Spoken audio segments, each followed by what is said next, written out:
ఈ మానవుని యొక్క హృదయాన్ని గమనించినట్లయితే లోపల ఒక నెమిలి మనం చూస్తుంటాం వరుసగా చూస్తే.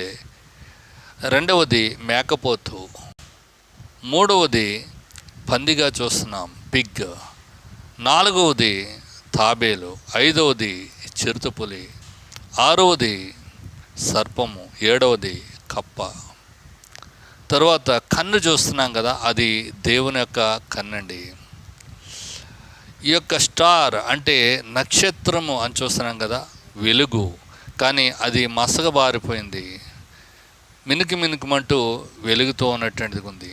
మరి దేవుని కన్ను నువ్వు చేసే సమస్తాన్ని కూడా చూస్తూ ఉంది ప్రియులారా. మరి దేవుని దూత ఎక్కడున్నాడు అంటే బయట ఉన్నారు, పరిశుద్ధాత్మ బయట ఉన్నటువంటి వారు ఉన్నారు. మరి నీ హృదయానికి వెలుపట మనం